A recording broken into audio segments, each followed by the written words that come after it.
All right, I'm here with Robby Takac from the Goo Goo Dolls, and we're talking about your tour. Thanks for joining us. So you're on pause because Johnny's in the hospital. Is he okay? Yeah, he's okay. Yeah. He came down with pneumonia actually. So I was sitting in the airport in New York, and I got a call saying that he wasn't going to make it. So half of our guys were on their way there, and I think most of them are home by now. So you were ready to go. Good. Where was your next stop going to be? We were in South Africa, actually. We did doing 3 dates in South Africa, which have been rescheduled for March, right after a tour of Australia, which we'll do in February. All right, so your fans obviously missing you right now. What do you want them to know? Oh, I don't know. It's just a bump. That's all. It's just a little bump. I mean, we've been doing this an awfully long time. You take this stuff in stride. But Johnny's doing well. And we'll have a new record out and big tour of North America this summer, which will stop here in Buffalo on August 9th at KeyBank Center, and got a show right prior to that, close to here at Turning Stone. That'll be in January. So how excited January 4th, I believe. How excited are you that you get to spend some extra time in snowy Buffalo? Yeah, I'm here now. My kid had a snow day today, man. I bet your kid's excited that yeah, you're she here, loves right? it. Yeah, she loves it. What do you have planned for next year? Like I said, it'll be Australia and South Africa, and then we start up in June with rehearsals for a tour we're calling the Summer Anthem Tour with Dashboard Confessional, and that'll go for almost 40 dates across North America. And then after that, I don't know, we'll see how tired we are, but something tells me that there's more coming. Oh, and there's a brand new record too, which will be out before the summer. Oh, when's that coming out? As soon as we finish it. Can you give us a preview of any of the songs? No, you're not going to sing a little, yet, even a little bit. I haven't heard most of them oh, yet. Really? So. Sure. Tell us more about you for your fans who don't know. I know that you don't think you're a big deal, but obviously you're the Goo Goo Dolls. More about me? About you. You grew up me in general? In general. Yeah, I grew up in West Seneca. Graduated from West Seneca East in '82. Moved up to the Elmwood Village. Then met John and all the guys that were at the Trackmaster recording studios at the time, which is now my studio, GCR Audio, along with this, which is GCR Audio at 510, which is our second location here. And we also run Music is Art out of here, which is an organization that I started about 23 years ago here to help in Buffalo, other artists. That promotes the arts. Yeah, right? Yeah. What's your advice to up-and-coming artists or people who sing and want to make it into something more? I think do it because you love it. Don't do it because you want it to be your job. I think that this becomes your job as a byproduct of really loving and being committed to what you do. Unfortunately, as most musicians know, that always doesn't end in riches. But the music is always there for you. So my advice would be enjoy music for the right reasons. Because it's a magical thing. You didn't just wake up one day and you were a big star. It took a lot of work. Yeah, I mean, Goo Goo Dolls drove around for years in vans, starting in '86. I drove around for years prior to that in vans. I mean, you just don't give up. And I'm not going to lie and tell you, here at 60 years old. You're 60? Sorry about that. Yeah, here at 60 years old, that if we didn't have some level of success, my life wouldn't be different right now, because it most certainly would, But I can guarantee you positively that I would still be playing music and, and still enjoying this thing that drew me to this in the first place. Yeah. Yeah, when you love something so much and you're an artist at heart, it doesn't matter where you do it, right? Yeah, it's just part of who you are, what you do. It's not if you're going to do it, it's just how you're going to do it and what you're going to do. So, but like I said, we've been blessed largely to, the community here in Buffalo, which is why I always feel indebted to this town, because long before we had any success anywhere else, we were embraced and supported here. Yeah. When Robby Takac isn't on tour, what are you doing? Hanging out with my kid. Playing in the snow? Yeah, playing in the snow. Hanging out with my kid, hanging out with my family. Keeping an eye on the studios here. working with music as art, and just trying to be normal. That's all. Why? That's not fun. Well, you need a little bit of that in your life. You Trust didn't really me. get this far being normal. When you go out on stage now, after all these years in front of all those people, what is that like? Still exhilarating? Yeah, I think if you lose that, this isn't the greatest job to have. Like, you're never home, which isn't great. You're in hotels every day. You're traveling from city to city. You don't get a chance to spend much time, and these are all first world problems. Right. I realize, but I think that you can suffer greatly as a person if you don't find any joy while you're out there. I've seen it happen to an awful lot of people, over the years. If you don't get joy from that, then it's just a lot of room service meals and flights, and then you got to go do something you don't like, and I don't know, that doesn't sound great to me. This is something you've always loved. You were telling me that when you were 9 years old, you started a radio show out of your house. Yeah, a radio so how station did in that my work? basement. You talked into a walkie-talkie? Yeah, I played records, and me and my friend Bill had a little radio station in the basement, and we would sit down there and back sell records and play records as the kids were outside. Well, the kids who could play football were outside playing football. I, of course, was under my stairs in our radio station, broadcasting over a walkie-talkie to them. But yeah, it was something I knew early on I was going to do, and music was always something I did just because I loved to do it. Maybe I couldn't hit a baseball or wasn't great at the debate club or whatever. But it was the thing I had, that made me feel special. So I was really lucky to have that. You didn't care about fitting in, right? Is that right? Or what was it like? I don't know if I cared about fitting in so much as long as I had that thing to go to, afterwards, and, I guess fitting in with that gang of kids I was playing with at the time was pretty important to me, probably meant everything to me, or most things to me, at that point in my life, when I was, in junior high school and stuff, and, playing in bands when I was a kid, like, that's when I was convinced our bands were going to be huge, when I was 10 and Really? 12. Well, yeah, because, you have that dream in your head, and then, you jump in a van and you go on tour, and you start meeting these people in the entertainment industry and such, and you start going like, "Ooh, this isn't what I thought it was," and your dreams get tempered a little bit, What do you when mean? you're actually Like, in it. what was it? Well, I think, your dreams, your dreams are your dreams, like kids think, you live in, you're playing in a rock band that's successful, you're living in a castle, flying around in jets, like that's just what you think when you're a kid, so you have this image of this thing, that it might be, and then you get into it and you realize, well, this is just life, man, like this is, it's the same.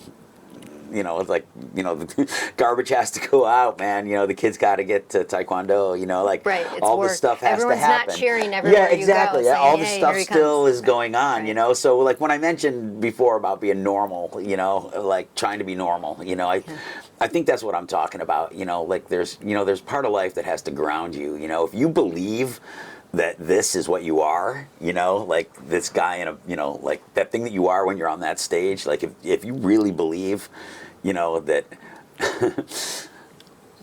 what's the right word? That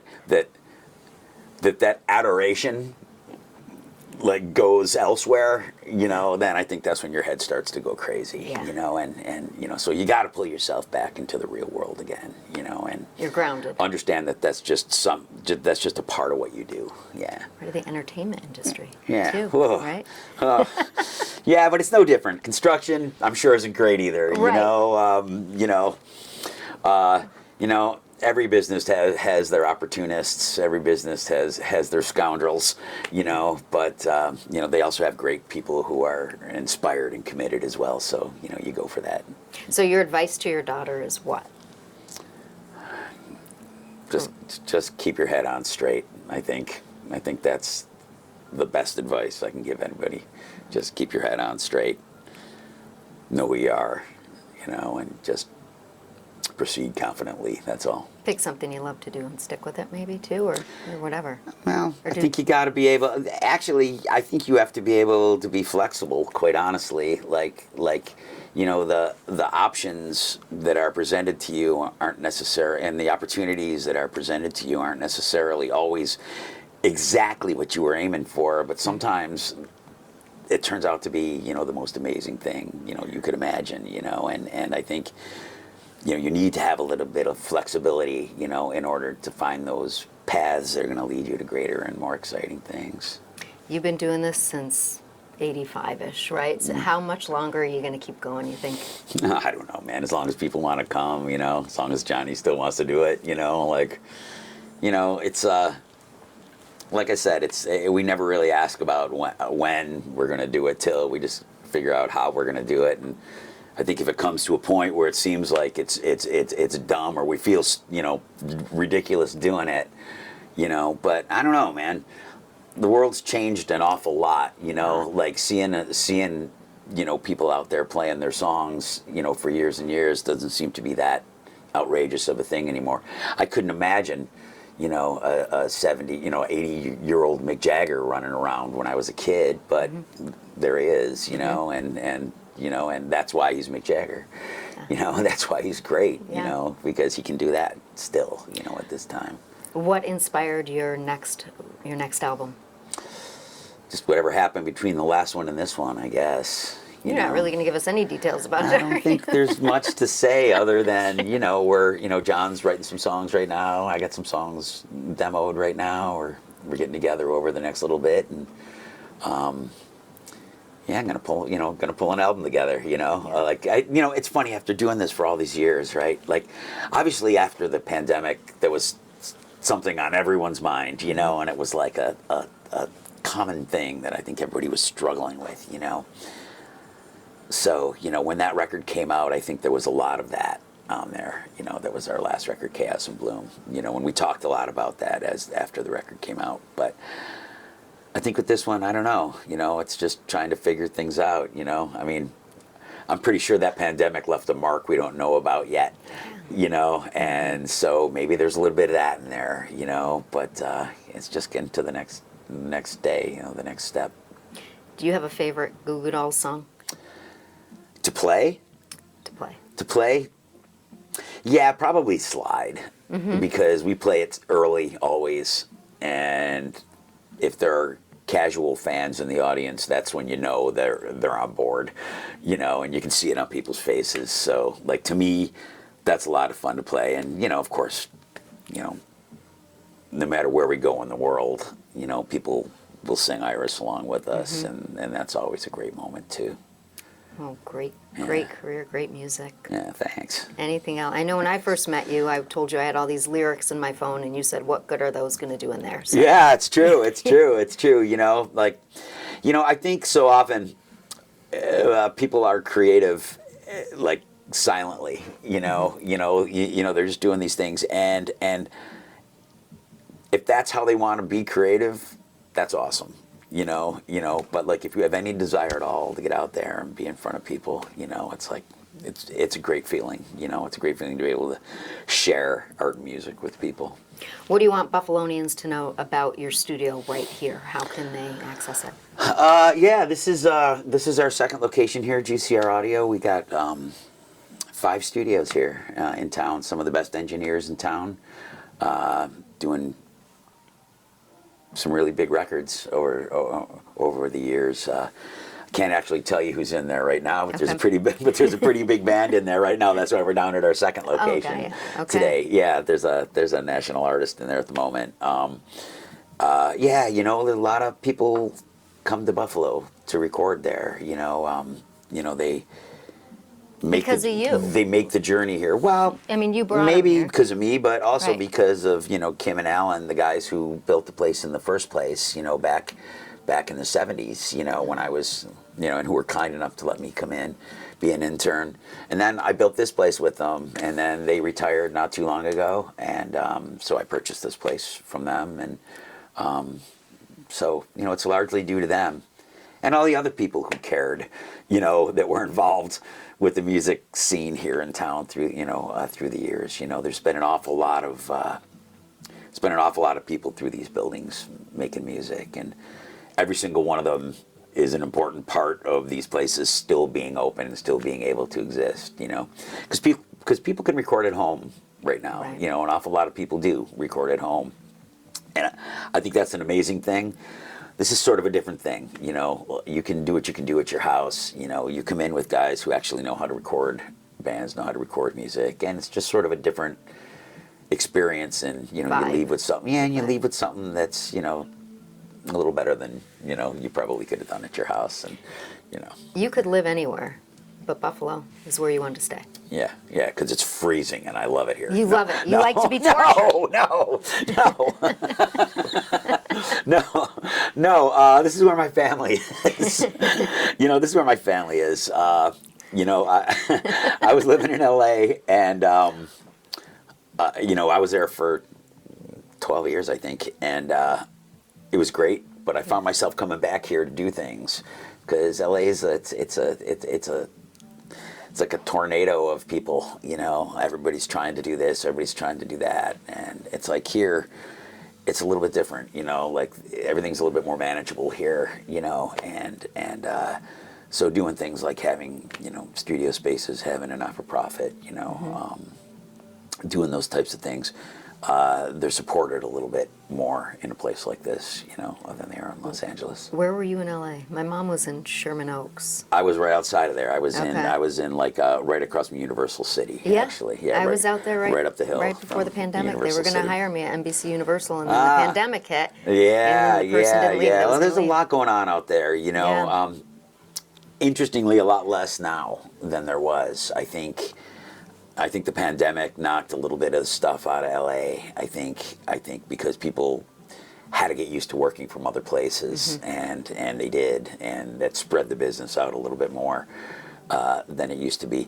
And also, I think, you know, the club scene, you know, and the live music scene in Los Angeles is not what it was. You know, people don't flock there, you know, to go to these 9-10 clubs and, you know, see the next up and coming band, you know, because those bands are, you know, traveling around the country. You know, they're not sitting in LA becoming famous. You know, they're out there working right now. Yeah. How do you feel, you know, in news, we're struggling to kind of reach that huge audience that some of these YouTubers are, that some of these, you know, viral personalities are. And we know we're putting out good content. You're putting out good content. You still have a huge following. But how do you remain relevant with this changing way of consuming entertainment? I mean, as a band, in general, all over. I mean, I don't know, anything man. You guys talk, you just don't think about it. I mean, the math is different with everybody. You know, some people, it's about going out and doing those little 12-second dances, you know, and they do it, and lots of people go and they listen to the other things they talk about too. You know, it's just sort of part of what they do. Some people, it looks like, you know, you're wearing a wetsuit, you know, at a formal dinner, you know, when you're doing that, you know, it just, it looks stupid, you know. You don't want to go do a 12-second dance with me it just right looks now? Stupid, you know. So I think, you know, for some people like TikTok and Instagram and stuff have been a huge boost to our band, largely because, you know, like Lizzo will sing one of our songs and all of a sudden, you know, we can see our TikTok spike, you know, and we can see our sales spike, you know, our listens spike, you know, that's happened to us a lot. We just had a song in the Deadpool Wolverine movie. Iris was in there twice actually, and awesome. Like we had 6 times the listeners, you know, that week, you know, when the soundtrack came out, like. All these things, it's all part of that, you know. So, you know, you got to navigate it. You know, how do a couple of guys who have been in a band for 40 years, you know, rock band for 40 years, you know, rock music is not necessarily, you know, the coolest thing right now. You know, like, you know, it's really, slipped into sort of a different category now than it used to be, you know. And so you really got to do something special, you know, for people to pay attention, and sometimes those special things, you know, are songs that you wrote 20 years ago, you know, that people rediscover again right now. And so that's been a huge boost for us. We're not too big into the, you know, the dancing. into the dances so we shouldn't and stuff, do a TikTok but you know, dance right now. but we do get our content up there, you know, and we try to share stuff with people. Our band was really into the whole cyber experience very early, like before like we knew what a blog was. Really? You know, we were updating daily from our tour. You know, we didn't even know. We just knew that we could write and put it up and people could look at it. So we would do a diary daily. I don't even think we could put pictures up at that point because it was too, you know, the internet was much too slow. But what they did have was a lot of chat rooms and a lot of message boards and that kind of stuff back then. So we developed like a pretty solid community of people like who are friends to this day. I can guarantee you, a lot of these people, you know, and they really connected, you know, and yeah. So I mean, it's been a huge help to us. You know, we try to stay on top of it. We did it ourselves for years. We hired some folks after maybe the first 10 years. We hired some people to kind of jump in and help us a little bit with it. Well, they help us with it. Yeah, we still update from the road and stuff, but you know, it's become a different thing. The things that I think people are going to be interested in are not necessarily the things people are interested in. You know, yes, I know. You know. Yeah. What's your favorite line in Slide? We'll get 1 billion. Exactly. And what is your favorite line in But Slide? I would never ask that question. What's you know? your favorite line in Iris, though? Because I'm just not all that interested in that, you know. But that's what Personally, people want. love that, you They know, love and that. like these people know that, you know, so Yeah. they'll get 30,000, you know, responses to something that I would go, why would someone even like be interested in this, you know? But you know, they know how it goes, you know, and you know, once again, for us, it's just a vehicle, you know, to keep people in the loop with what we're doing, you know. One more question, because you know a lot of this won't even make it on air, but we're going to put it Yeah, of online course. and cut it. But I always feel like when I talk to someone who's achieved such success like you, there has to be a moment where something happened that, you know, maybe it inspired you, or maybe it just made you realize, okay, I can do this, or was it just a gradual progression? I think you get, like I said, when I was a kid, I just didn't know, you know, and that inspired me because I was inspired by the idea of You didn't know enough to doubt. You know, I was inspired by the idea of it. And then we got into it and we started making records and we were touring around in a van and I felt like we can do this. We're doing it. You know, we can do this, but eventually I'll have a job. You know, like this is just something I'm doing right now and it's great and it's fun, you know. And right around like when Name broke and, you know, Nirvana became a thing and we saw things turn around and all of a sudden we were in Warner Brothers, you know, in Lenny Waronker's office having conversations with him directly. Like at that point, you know something's different. What was that like? Were you nervous or were you just like, oh, this is... I think we were too cocky then to be nervous. I think we were telling these people who had been in the music industry for 60 years how to do their jobs. You know, we didn't know, but I think you did. You know, we used to sit in every mastering session. We used to sit like just, it was, I think we were so concerned about every little thing that I think we were sort of obsessed with those things. But what I think that you learn after a little while, you know, that like the machine operates, you just got to keep an eye on it, you know, and make sure that things, you know, move forward. But I think when it's happening, you're so busy that you don't really have time to think about it. You know, it's like, you're just like, oh my God, how am I going to do all this today, you know, and still sleep and make it 700 miles so I can, you know, be there for interviews tomorrow morning at 8 o'clock with radio, you know, like it's just crazy, you know, it's just a crazy time. So, but you're wired that way. Yeah, I was forced to be wired that way. Yeah, I don't think I was necessarily wired that way, but yeah, you know, so, you know, I think it's just you try to just get to the next day and eventually your father comes to you and goes, "Hey, you were on the Tonight Show. That's pretty great." And then you go, "Whoa, he said that was pretty great." He actually yeah, acknowledged you're yeah, doing exactly, something right, exactly. right. And then things shift in your head a little bit. Yeah. Yeah, once your dad acknowledges exactly. you're doing okay, then that Yeah. means you made it. I guess I think you he made called it. it Johnny Carson's show too. Whatever. And it wasn't Johnny It wasn't Carson. Johnny no, Carson. no. But I think he was still calling it that. Do you have a favorite Christmas song?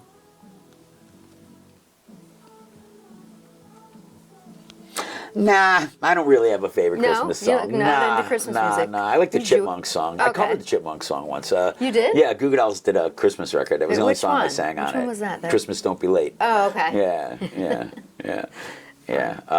I don't really have a favorite Christmas song. I never really liked Christmas all that much. I mean, I liked it, Yeah.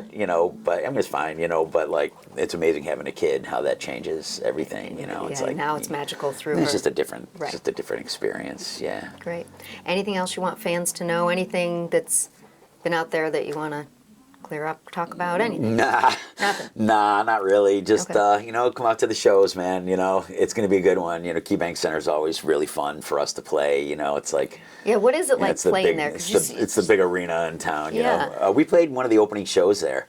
Actually, we played opening weekend. It was Ani DeFranco and the Philharmonic played one night, and then the next night we played with Bare Naked Ladies the next night. So we played the opening of that, and we played the second to last show at the Odd too before they knocked it down. Yeah, with Bush and No Doubt.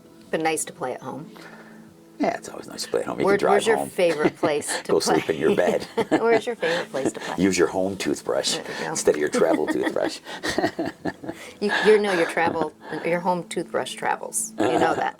You bring Yeah, it but with I you. don't. Oh, I you don't. don't? No, Okay. I never unpack my suitcase. Yeah. Yeah. That's literally how I am. I never unpack my suitcase. Yeah. I'm always ready to go. I have my It's always just passport. I'm open. like, somebody it's call. It's just open Ready. in my office. I'm ready for the next thing. All right, can we sing a quick song? No, I knew no, it. too early. Well, thank you. Absolutely. Appreciate Thank it. you. Thank you. Tell Johnny that we're thinking about him, and hopefully he's still in the hospital. Today's his birthday. Today's his birthday? Yeah, today's his birthday. Happy yeah. birthday, Johnny. Yeah. Get well. 29. Get well soon. 29. Yeah. Boy, yeah, I'm not there yet. But 29 over and over Yeah, you and got it. over and over again. Thank you. Thank you Great, so much. thanks. Appreciate it.